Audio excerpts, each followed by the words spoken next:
नमस्कार, बहुत स्वागत है आप सभी का। आपके साथ मैं पल्लवी रविंद्र सिंह। इजरायल और हमास का युद्ध दिनों दिन भीषण होता जा रहा। रफाह कैंप से इजरायली हमले की जो तस्वीरें सामने आ रही हैं वो बेहद ही चौंकाने वाली हैं। बता चली कि इस वक्त नेतन्याहू किसी की सुन नहीं रहे हैं, यहां तक कि अमेरिका की भी नहीं। नेतन्याहू ने रफाह पर हमले रोकने के एवज में 33 बंदूकों की रिहाई की मांग की। हमास जब तक इन बंदूकों को छोड़ नहीं देता, गाजा और रफाह में तबाही जारी रहेगी।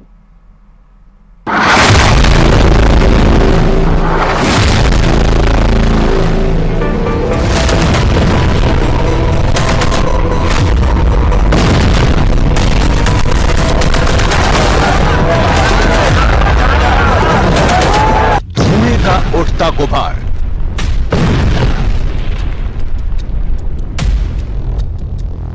आसमान के सफेद रंग पर काला कर रहा है।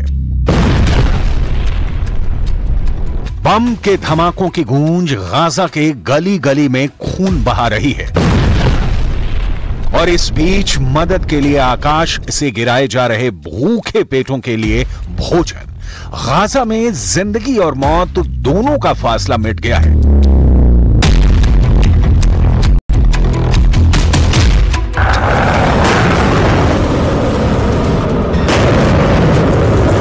इजरायल अपनी पूरी सामर्थ्य के साथ गाजा को रौंद रहा है। प्रचंड युद्ध के आगाज के बाद गाजा के निवासी सुकून का एक पल भी गिन गिन कर जी रहे हैं। पता नहीं कब बम का गोला गिरे और जान चली जाए। गाजा की सबसे लेटेस्ट रिपोर्ट आपको आगे दिखाएंगे। उसके पहले एक चौंका देने वाली रिपोर्ट जो बताती है कि गाजा की मिट्टी बारूद से नहा चुकी है। तबाही किस लेवल पर और कितनी हुई है, ये देखकर आप सन्न रह जाएंगे। गाजा की बर्बादी के इनसाइड स्टोरी जो पश्चिमी मीडिया में छप रही है, वो दिखाने से पहले इजरायल के प्रधानमंत्री बेंजामिन नेतन्याहू के लिए एक बुरी खबर आई है, वो देख लीजिए। बेंजामिन नेतन्याहू को डर है कि आईसीसी यानी इंटरनेशनल क्रिमिनल कोर्ट उनके खिलाफ अरेस्ट वारंट जारी कर सकता है। ये कार्रवाई गाजा में इजरायली एक्शन के मामले में हो सकती है। इसके लिए दक्षिण अफ्रीका समेत अन्य देशों ने याचिका दाखिल की है।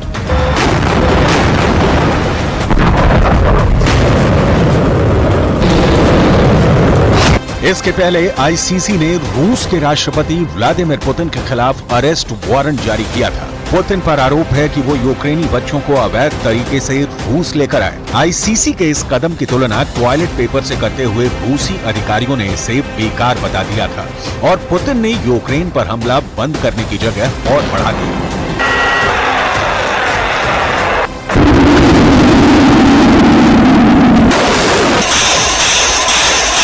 इंटरनेशनल क्रिमिनल कोर्ट की ताकत कितनी है? क्या आईसीसी पुतिन और नेतन्याहू जैसे नेताओं को गिरफ्तार कर सकता है? इसकी डिटेल आपको आगे दिखाएंगे, लेकिन उसके पहले नेतन्याहू के नए इरादे देख लीजिए। नेतन्याहू ने कहा है कि मेरे नेतृत्व में इजरायल अपनी आत्मरक्षा और अधिकार को कमजोर नहीं होने देगा। इंटरनेशनल क्रिमिनल कोर्ट के किसी भी प्रयास को हम कभी स्वीकार नहीं करेंगे। मध्य पूर्व एकमात्र लोकतंत्र और दुनिया के एकमात्र यहूदी देश के सैनिक और अधिकारियों को गिरफ्तार करने की धमकी अपमानजनक है। हम इसके आगे नहीं झुकेंगे। नरसंहार करने वाले आतंकवादियों के खिलाफ हमारी लड़ाई जारी रहेगी। हम अपनी रक्षा करना कभी बंद नहीं करेंगे।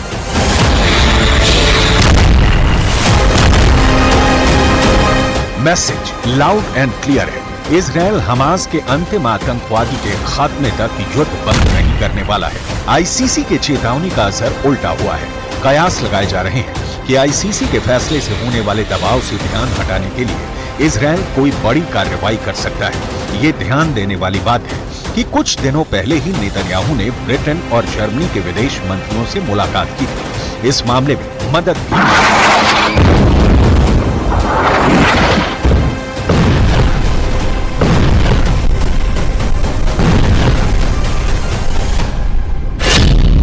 प्रधानमंत्री बेंजामिन नेतन्याहू ने मोसाद हेडक्वार्टर और दूसरी सुरक्षा एजेंसियों का दौरा भी किया है।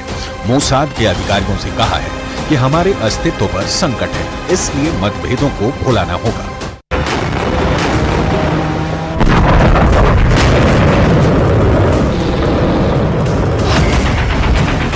मतलब इजराइल ने गाजा को नेस्तोनाबूद करने के लिए एक और सीक्रेट प्लान की तैयारी कर ली है। रफा में लगातार इजरायली हमले इसकी बानगी। इजरायली प्रधानमंत्री बेंजामिन नेतन्याहू पर इंटरनेशनल क्रिमिनल कोर्ट का कोई असर नहीं है, लिहाजा ये समझना बहुत जरूरी है कि क्या आईसीसी के पास ऐसी कोई ताकत नहीं है कि वो इजरायल के खिलाफ कार्रवाई कर सके। इंटरनेशनल कोर्ट अंतर्राष्ट्रीय अपराधियों के खिलाफ मामला लेता है। नीदरलैंड के हेग में इसका बेस है और कुल 123 देश इसके सदस्य हैं। 2002 में बना ये कोर्ट वॉर क्राइम, मानवीयता पर खतरे, नरसंहार और दंगे फसाद के अपराधियों पर कार्रवाई की बात करता है, लेकिन इसके पास कोई पुलिस फोर्स नहीं है, यानी सदस्य देशों पर इसके फैसले को अमली जामा पहनाने की जिम्मेदारी होती है।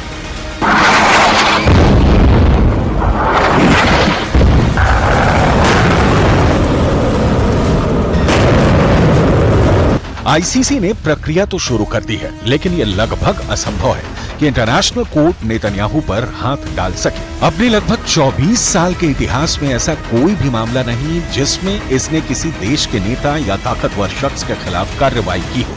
तो आईसीसी भले ही फैसला सुनाए, उसे जमीन पर उतारना मुश्किल दिख रहा है। नेतन्याहू इस बीच फुल एक्शन में है और गाजा के खिलाफ जिस तरह की कार्रवाई कर रहे हैं उसका नतीजा दिखाती एक रिपोर्ट सामने आई है। इजरायल के गाजा में जारी हमलों से किस तरह का नुकसान हुआ है, इस पर संयुक्त राष्ट्र के एक शीर्ष खनन अधिकारी ने बड़ा दावा किया है।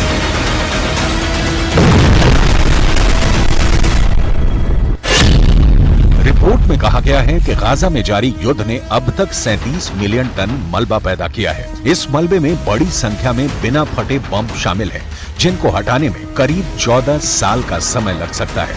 गाजा में प्रति वर्ग मीटर जमीन पर औसतन 300 किलो मलबा है। द गार्डियन की रिपोर्ट के मुताबिक गाजा में इस वक्त मलबे की जो स्थिति है उसे 100 ट्रकों के साथ हटाने का काम किया जाएगा तो इसमें 14 साल लग सकता है।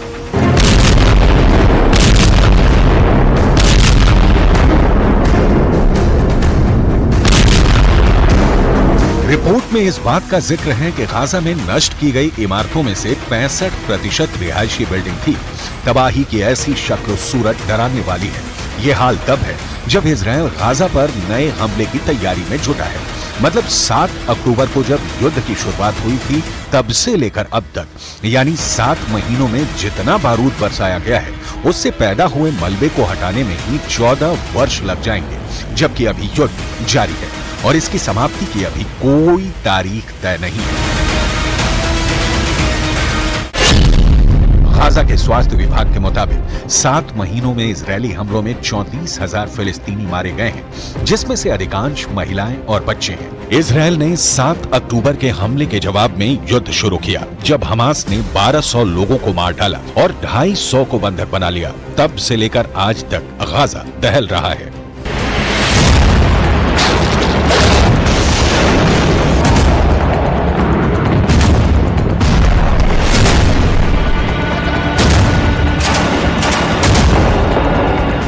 लेटेस्ट रिपोर्ट बताती है कि रफा को इजरायल मिट्टी में मिलाकर ही दम लेगा। इजरायल ने गाजा पट्टी के दक्षिण में रफा शहर पर योजनाबद्ध हमलों को रोकने के लिए हमास से कम 33 बंधकों को रिहा करने की मांग की है। हमास इससे खौफ में है और इजरायल अपने बंधकों की रिहाई के लिए बेचैन है।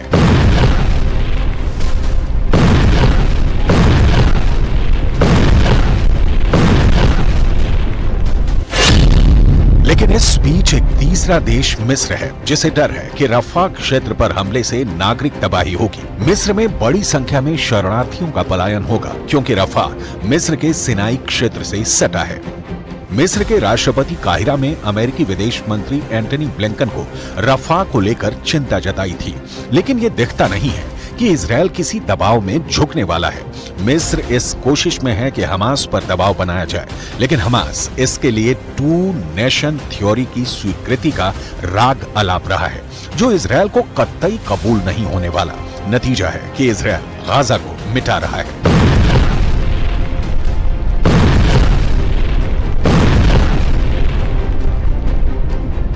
एक नया वीडियो सामने आया है। ये वीडियो बेहद डरावना है। ये वीडियो आईडीएफ यानी इजरायली डिफेंस फोर्स ने जारी किया है, जिसे लेकर कहा गया है कि इजरायली सेना पर हमले के लिए घात लगाकर बैठे दर्जनों हमास आतंकियों को ट्रेस करके आईडीएफ ने उन पर भयानक एयर स्ट्राइक कर दी है। हमला इतना जबरदस्त था कि सभी आतंकियों के परखच्चे उड़ गए। इजरायल को मानवीय संकट का वास्ता देकर हमास के खिलाफ एक्शन को रोकने के लिए अमेरिका समेत दुनिया के कई देश और संस्थाएं अपील कर चुके हैं, लेकिन प्रधानमंत्री बेंजामिन नेतन्याहू पर इसका कोई असर नहीं हो रहा है। इसका कारण है हमास का वो जलजला, जिसने इजरायल के अस्तित्व के सामने ही संकट पैदा कर दिया है। हमास के कारण ही ईरान ने अटैक किया, हमास के कारण ही लेबनान से हिजबुल्ला का, यमन से हूथी लड़ाकों का इजरायल पर हमला हो रहा है। लिहाजा अपील दलील चाहे बेंजामिन से इंटरनेशनल संस्थाएं जितनी करें, उसका कोई प्रभाव कम से कम फिलहाल तो नहीं होने वाला दिख रहा है।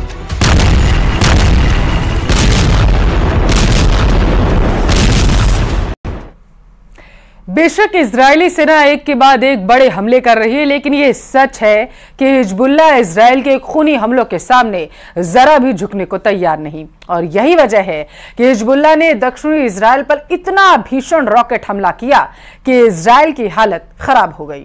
पूरे इजरायल में सायरन बज रहे हैं।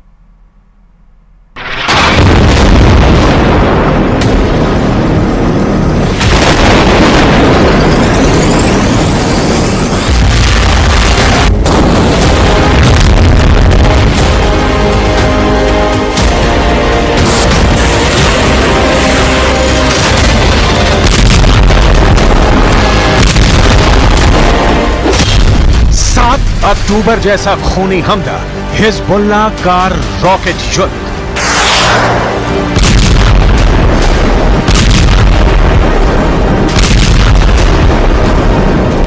पिछले 2 हफ्ते से इजरायली सेना लेबनान से लेकर सीरिया तक हिजबुल्ला के ठिकानों पर बेहद खूनी और खौफनाक हमले कर रही है।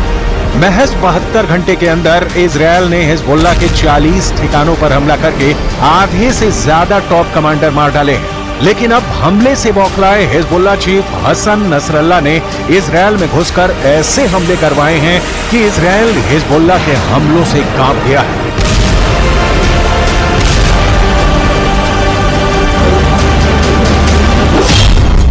इजरायली मीडिया ने खुद माना है कि हिजबुल्ला के लड़ाकों ने इजरायल पर रॉकेटों से भीषण हमला किया है।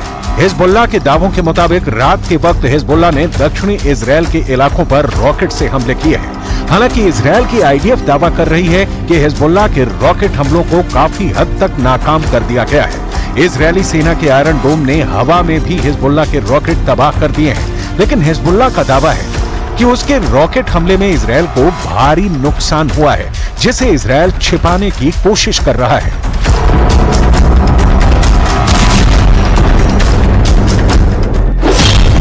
खौफ में इजरायल 40 हमलों का बदला। अब आप ये भी जान लीजिए कि हिजबुल्ला के खौफनाक हमलों से इजरायल क्यों घबराया हुआ है।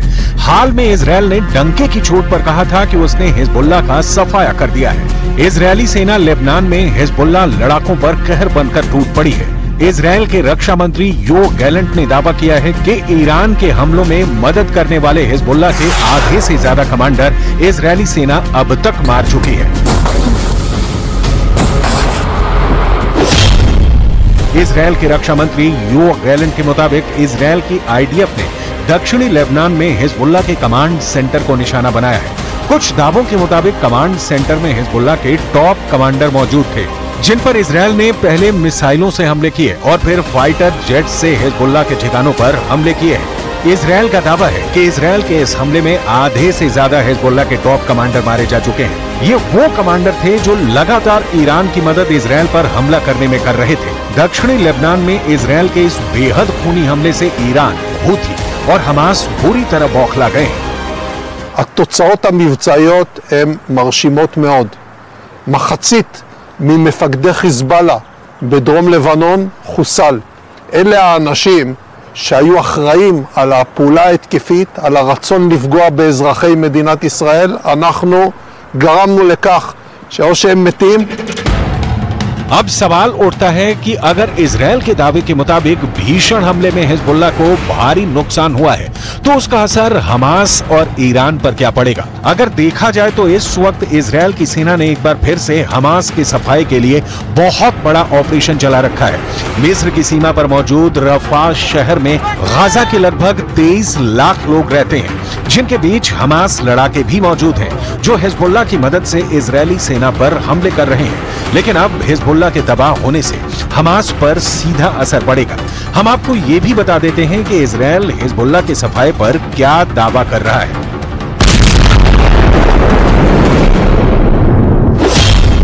इजरायल के रक्षा मंत्री यो गैलेंट के दावों के मुताबिक आईडीएफ ने दक्षिणी लेबनान में हिजबुल्लाह के ठिकानों पर हमला किया है। दावे के मुताबिक आईडीएफ के भीषण हवाई हमलों में हिजबुल्लाह के 40 ठिकाने पूरी तरह से तबाह हो गए हैं। आईडीएफ के 40 हमलों में हिजबुल्लाह के आधे से ज्यादा टॉप कमांडर्स के मारे जाने का दावा किया गया है।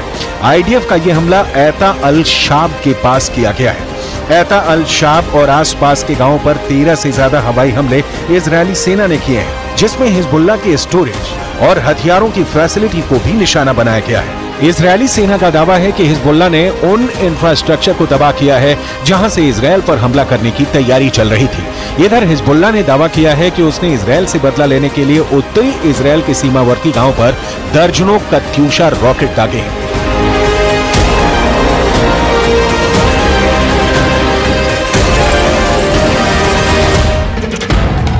बेशक ईरान समर्थित हिजबुल्लाह को तगड़ी चोट इजरायल ने पहुंचाई हो, लेकिन हिजबुल्लाह को खत्म करना इतना भी आसान नहीं है। ईरान हिजबुल्लाह को और ताकतवर बनाकर हमले करवा रहा है। यही वजह है कि कमांडरों के मारे जाने के बाद भी हिजबुल्लाह ने इजरायल पर रॉकेटों की बौछार कर दी।